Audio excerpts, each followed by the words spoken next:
नमस्कार। दो प्रदेश खबर विशेष में आपका बहुत स्वागत है। मैं हूं आपके साथ नदीम अहमद। तो चलिए बुलेटिन की शुरुआत करते हैं। राजस्व मंत्री टंकराम वर्मा के बंगले में बुधवार को तीजा मिलन समारोह रखा गया। समारोह में मुख्यमंत्री विष्णुदेव साय सहित मंत्रिमंडल के सदस्य और महिला मोर्चा के सदस्य शामिल होंगे। आयोजन को लेकर मंत्री टंकराम वर्मा ने कहा कि अब मेरी जिम्मेदारी बढ़ गई है। विधानसभा क्षेत्र के अलावा प्रदेश भर की बहनों के साथ तीजा मनाएंगे। आयोजन में सांस्कृतिक कार्यक्रम भी होंगे। हो सकता है मंच पर मैं भी कुछ प्रस्तुति दे सकूं।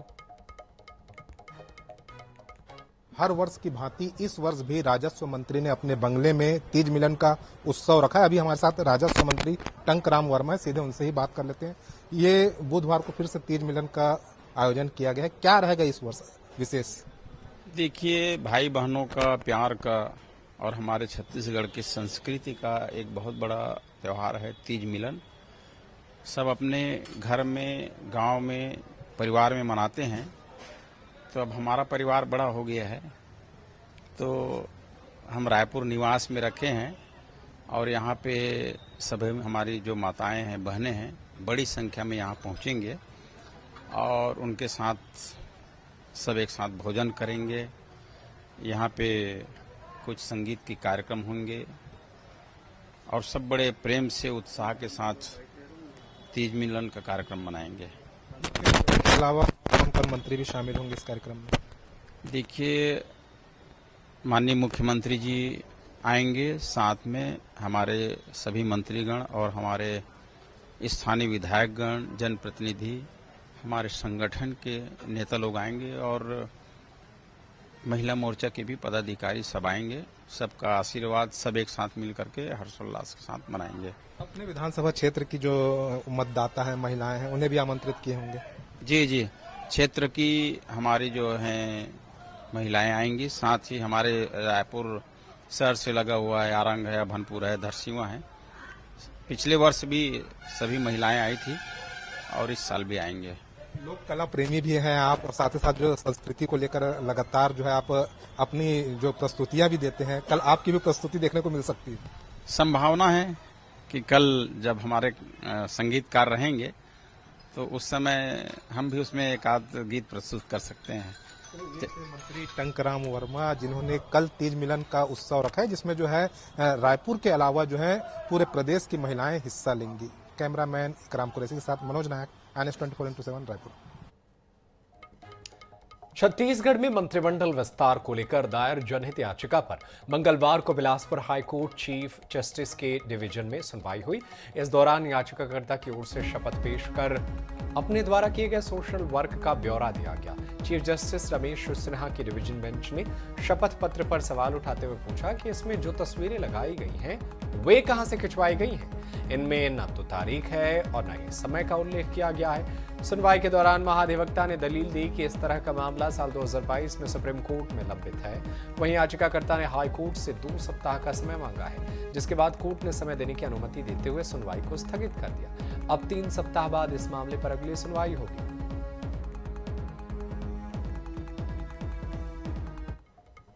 और खबर डिंडौरी से है। INH न्यूज की खबर का यहां असर हुआ है। शाहपुर में शासकीय उच्चतर विद्यालय के छात्र छात्राएं अब नए स्कूल भवन में पढ़ाई करेंगे। आपको बता दें कि INH 24/7 ने 12 जुलाई को खबर का प्रसारण किया था कि 1.5 साल पहले नया स्कूल भवन बनकर तैयार हो गया है, लेकिन लोकार्पण नहीं होने की वजह से बच्चों को जर्जर स्कूल भवन में ही पढ़ने को मजबूर होना पड़ रहा था। INH न्यूज में खबर के प्रसारण के बाद 2 सितंबर को नए स्कूल भवन का लोकार्पण शाहपुरा विधायक भाजपा ओम प्रकाश धुर्वे ने कर दिया है।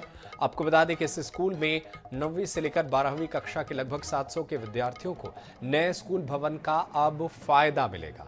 तो INH 24/7 ने अपनी जिम्मेदारी को पूरा किया और इस खबर को प्रमुखता से दिखाया, जिसके बाद से अब इस स्कूल भवन का विधायक जी ने यहां पर उद्घाटन कर दिया है, लोकार्पण कर दिया है। दरअसल लगातार कई दिनों से बच्चे जो है इस राह का इंतजार कर रहे थे कि कोई अधिकारी आए और स्कूल का उद्घाटन करे, और अब जाकर के स्कूल का उद्घाटन हो गया है और ये बच्चों के लिए बेहद अच्छी खबर है।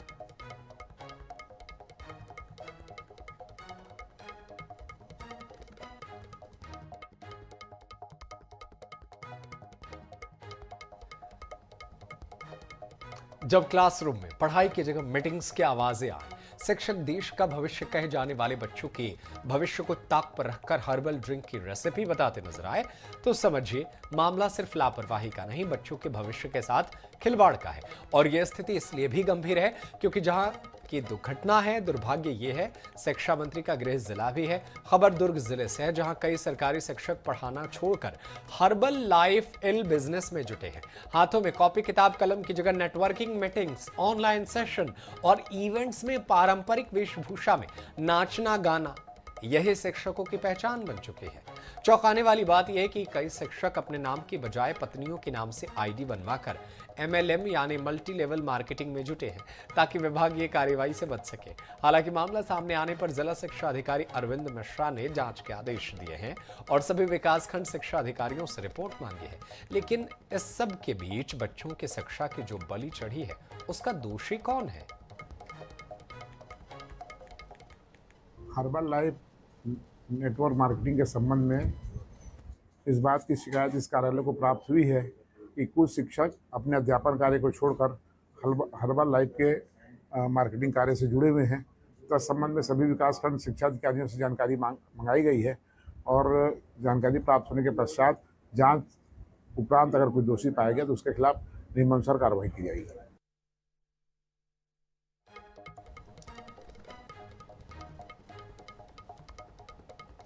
रतनपुर थाना क्षेत्र के भरारी गांव के ग्रामीण और परिजन मंगलवार को 13 साल के छात्र चिन्मय सूर्यवंशी हत्याकांड में न्याय की मांग को लेकर कलेक्ट्रेट घेराव करने जा रहे थे, लेकिन पुलिस ने उन्हें रास्ते में ही रोक दिया। इससे नाराज ग्रामीणों ने नेशनल हाईवे पर बैठकर चक्का जाम कर दिया।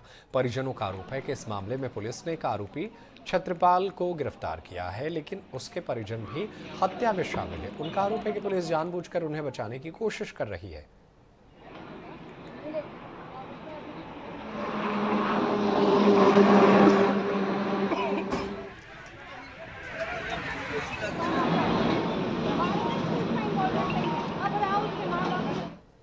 जो तन्मय नाम के बच्चा 13 साल के रही थी, ओका छत्रपाल नाम के लड़का मारे हैं, मर्डर कर रही थे तेकर सजा में। जबकि अगर मतलब वो छत्रपाल का पुलिस का नहीं छोड़ना चाहिए, पूरा उसका सजा उम्र कैद देना चाहिए। वही करके पूरा गांव एकता होके कलेक्टर ऑफिस जाते रहे तो पुलिस जाए नहीं दिए है।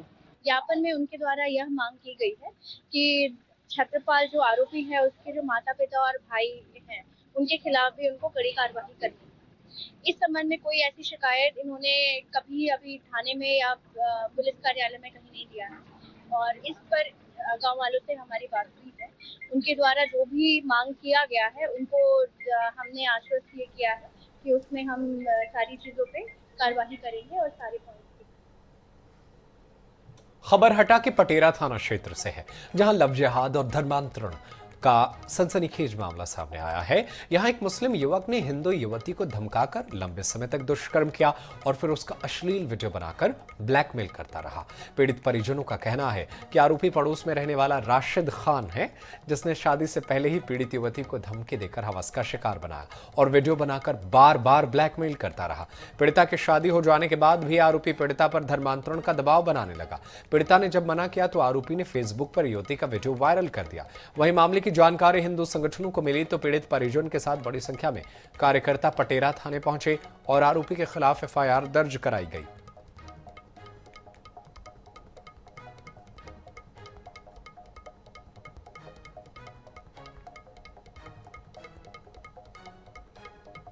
और पिछोर थाना क्षेत्र में रंगदारी के लिए कुछ बदमाशों ने मिलकर एक युवक से मारपीट कर दी। मामला रंगदारी से जुड़ा बताया जा रहा है। मारपीट के दौरान आरोपियों ने घटना का वीडियो भी बनाया और फिर उसकी जेब से 14,700 रुपए भी निकाल लिए। इतना ही नहीं, बाद में मारपीट का वीडियो सोशल मीडिया पर वायरल कर दिया। पीड़ित जब शिकायत करने थाने पहुंचा तो वहां सुनवाई नहीं हुई। इसके बाद पीड़ित ने SP और कलेक्टर ऑफिस पहुंचकर शिकायत दर्ज कराई। पीड़ित युवक देव लोधी ने बताया कि आरोपियों में 7 युवक पिछोर के छिरवाहा और ये युवक नोहर्रा का है। सर, यहाँ पर हमने आवेदन देने आए थे। पिछोर थाने में हमारी रिपोर्ट नहीं ली गई है। मेरे साथ लूट के दौरान मारपीट की गई है और मेरा सोशल मीडिया पर वायरल किया गया वीडियो बनाकर मारपीट का। मेरे साथ 14,700 रुपये थे मेरे पास, जो मैं मंदिर मेरे पिताजी की तबीयत खराब है तो मैं मंदिर गया था उनके लिए मन्नत मांगने के लिए। पैसे लेकर मौसी से पैसे लेकर आया था। ये टेकी सरकार देखिए सरकार पे पिछोर देखिए सरकार पे की गई है और इसका वीडियो भी है सोशल मीडिया पर डला है और CCTV में भी है कि हम थाने में शिकायत करने गए थे तो थाने में हमारी शिकायत नहीं ली गई और उनने मेरे नाम पूछ लिए थाने वालों ने उन पूरे लड़कों के नाम पूछकर और बोल दिया कि हम पकड़ लेंगे और FIR नहीं की गई मेरी। और शाहजहांपुर जिले में मंगलवार को भारी बारिश से जनजीवन अस्त व्यस्त हो गया। निचली बस्तियों में पानी घुस गया। इसके अलावा कई नाले उफान पर आ गए। इस बारिश में पहली बार ऐसी स्थिति बनी है जब ग्राम खरसौदा मार्ग पर स्थित पुलिया पूरी तरह से पानी में डूब गया। पुलिया पर पानी होने से एक स्कूल बस फंसी रही। वहीं ग्राम मदाना के बिजली केंद्र में पानी भर गया, जिसके कारण बिजली सप्लाई भी प्रभावित हो रही है। कमरे की और खबर फरसगांव से है। फरसगांव विकासखंड के आलूर गांव में स्थित मां लिंगेश्वरी के पट खुलने से पहले समिति ने पूरी तैयारी कर ली है। केवल एक दिन के लिए माई का द्वार 3 सितंबर की सुबह 5 बजे खुल जाएगा। मान्यता है कि मां का दर्शन के साथ साथ मां के द्वार पर पति पत्नी के एक साथ खीरा खाने से संतान की प्राप्ति होती है। झाटीबन के पहाड़ों की गुफा में विराजमान मां लिंगेश्वरी का दर्शन करने मध्य प्रदेश, ओडिशा, आंध्र प्रदेश के साथ छत्तीसगढ़ के श्रद्धालुओं की लंबी कतार लगती है। श्रद्धालुओं की सुरक्षा के लिए DRG और CF के 300 जवान तैनात किए गए हैं। वहीं व्यवस्था में समिति ने भी 250 वॉलंटियर की नियुक्ति की है। लिंगेश्वरी मंदिर में कल मेला लगने वाला है, तो जिसका जो भीड़ तो अभी वर्तमान में आप लगभग 5-7 हज़ार की भीड़ अभी वर्तमान में देख रहे हैं, लेकिन कल हो सकता है 20 से 25 से 30 हज़ार की भीड़ के कल आने का अनुमान है, जिसके लिए हमारे SP सर और एडिशनल सर के सुपरविजन में हमारे यहाँ पे सुरक्षा बल का जो बंदोबस्त है वो चाक चौबंद है। लगभग 300 से 350 का जो जिला बल है वो यहाँ पे ड्यूटी में लगा हुआ है। उसके अतिरिक्त जो लिंगेश्वरी सेवा समिति झाटीबन आलोर के लगभग 250 वॉलंटियर हैं, जिनकी ड्यूटी हमारे साथ में लगाई गई है। इसके अतिरिक्त जो है DRG और CF के जो जवान हैं, जो आउटर कॉर्डन इनर कॉर्डन के रूप में नक्सलियों से भी यहाँ जो मेला है उसको सुरक्षा दे रहे हैं। उमरिया में तेंदुपत्ता तोड़ने वाले मजदूरों को मजदूरी के पैसे नहीं मिल पा रहे हैं। मामला मानपुर जनपद की 8 पंचायतों का है, जहां तेंदुपत्ता समिति के माध्यम से तेंदुपत्ता तोड़ा जाता है। इस तेंदुपत्ता समिति के मजदूरों के 3 महीने की मजदूरी फंसी हुई है। करीब 872 मजदूरों ने इसमें कार्य किया था, जिनकी मजदूरी करीब 54 लाख रुपए बाकी है। इसके लिए ग्रामीण बैंक और वन विभाग के चक्कर काटते काटते मजदूरों की हालत खराब हो चुकी है, जिसके बाद ग्रामीण मजदूर चौथी बार कलेक्टर की जनसुनवाई में पहुंचे और अपनी व्यथा कलेक्टर को बताई। आर्थिक संकट से परेशान मजदूरों को परिवार पालने में तकलीफ हो रही है। वहीं वन विभाग के SDO ने मजदूरों के हित में बात करते हुए बैंक को इसका दोषी माना है और कार्रवाई करने की बात कही है। हम वर्ष 2025 तेंदुपत्ता संग्रहण, जो कि आज तक हमारे यहाँ 6 ग्रामों का भुगतान अभी तक नहीं हुआ है, जो गोबरा ताल समिति के अंतर्गत आता है। हमारे गांव में लगभग 6 समिति जो है अभी पेमेंट नहीं हुआ है तेंदुपत्ता का। तो हम लोग कई बार कलेक्टर साहब के यहाँ चक्कर लगा चुके, बैंक का चक्कर लगा चुके, अभी तक किसी प्रकार से हमारा भुगतान नहीं हुआ है। तो गोबरा ताल समिति के कुछ संग्राहक लोग आए थे, तो जैसा कि जब भी तेंदुपत्ता सीजन ख़त्म होता है उसके तुरंत बाद जो पत्ता होता है पेमेंट भुगतान होता है संग्राहकों का, वो हमारे वन मंडल से समितियों में ट्रांसफ़र कर दिया जाता है। तो गोबरा ताल का पैसा भी काफ़ी पहले ट्रांसफ़र कर दिया गया था। फिर समिति को बैंक में जो संग्राहकवार सूची लगाते हैं उसके बाद ही भुगतान हो पाता है। वो सूची बैंक में लगाई गई है। अभी किस स्तर पे पेंडिंग है, क्यों नहीं हुआ भुगतान, अभी मेरे को शिकायत प्राप्त हुई है। मैं इसको दिखवाता हूँ और तत्काल जल्द से जल्द भुगतान यदि नहीं हुआ है तो कराने की कोशिश करते हैं, ताकि संग्राहकों को कोई समस्या ना हो। शाहजहांपुर जिले के किसान इन दिनों परेशान हैं। दरअसल शाहजहांपुर में अल्प वर्षा के साथ सोयाबीन में पीले मोजेक की समस्या है। किसान बैंक से लगातार कर्ज ले रहे हैं, इनके सूद लेने वाला कोई नहीं है। शाहजहांपुर से जन सुनवाई में कई किसान सोयाबीन की फसल को लेकर कलेक्ट्रेट पहुंचे और यहां पर उन्होंने खराब फसल की सर्वे की मांग की। इसमें फल नहीं है और आगे चल के इसकी सफाई करके दूसरी तैयारी करेंगे हम फसल की। अब सरकार हमारे ऊपर ध्यान नहीं दे रही है, और ध्यान देती तो हमारा कुछ भी मुआवजा मिल जाता। इसी कारण इसकी सफाई करके और दूसरी फसल की तैयारी कर रहे हैं। अब ये आगे की फसल की तैयारी कर रहे हैं, क्योंकि इसमें तो कुछ भी नहीं है। जो फसल हमने बोई उसका भी लागत नहीं निकल पा रही, इसलिए इसको उखाड़ के समय से दूसरी फसल की तैयारी कर रहे हैं। निवेदन सरकार से यही है कि इस पर ध्यान देना चाहिए। यदि ध्यान नहीं दिया तो आगे सरकार कोई परेशानी आएगी। हमारी ये समस्या अब आप देख सकते हैं, सोयाबीन में कुछ भी फल नहीं दिख रहा है और सारी सोयाबीन हमारी खराब हो गई है। और ये आप देख सकते हैं हमारे पीछे भी सारा खेत पीला मिर्ची के कारण सारी सोयाबीन खराब हो गई। सोयाबीन में कुछ भी नहीं है, आप देख सकते हैं, या इस बोर्ड में भी कुछ नहीं है, हाथ में मेरे इसमें भी कुछ नहीं है। और ये सारी समस्या पीला मिर्ची की देन है। ये वायरस बहुत दिन पहले से आ गया है और इसकी कोई दवाई वगैरह भी नहीं है। हमने कुछ दवाई प्रयोग भी की इसके ऊपर, लेकिन उनसे कुछ फ़ायदा नहीं हुआ। समस्या ये है सर, देखिए आप, इसमें सोयाबीन में एक फली भी नहीं लगी है, बिल्कुल पीला मोजक के कारण पूरी ख़राब हो चुकी है। और ये इसी केस में नहीं, पूरे आसपास के जितने भी खेतों ने, पूरे गांव की समस्या है। हमारी पूरी इतनी ख़राब हो चुकी है, 1 महीना हो गया इसको। पूरी समस्या के कारण हमारे इस गोडाउन में एक भी फली नहीं लग चुकी है, फली पूरी ख़राब हो गई। इसको तो हम कटवाए तो मजदूर की लागत भी जेब से देनी पड़ेगी। अब जेब से देंगे तो उसको क्या करेंगे, उससे तो परेशान नहीं होंगे फालतू में। इस कारण ये है कि इसको डायरेक्ट हकाई जुताई करवा देंगे, इसमें तो ख़त्म ही करना पड़ेगा। अगले फसल के लिए इसको डायरेक्ट हकवानी पड़ेगी। और खबर ग्वालियर से है, जहां के अंतर्राज्यीय बस स्टैंड पर आवंटित दुकान और प्रधानमंत्री आवास योजना के तहत फ्लैट दिलाने के नाम पर 2 दुकानदारों के साथ 58 लाख रुपए की धोखाधड़ी का मामला सामने आया है।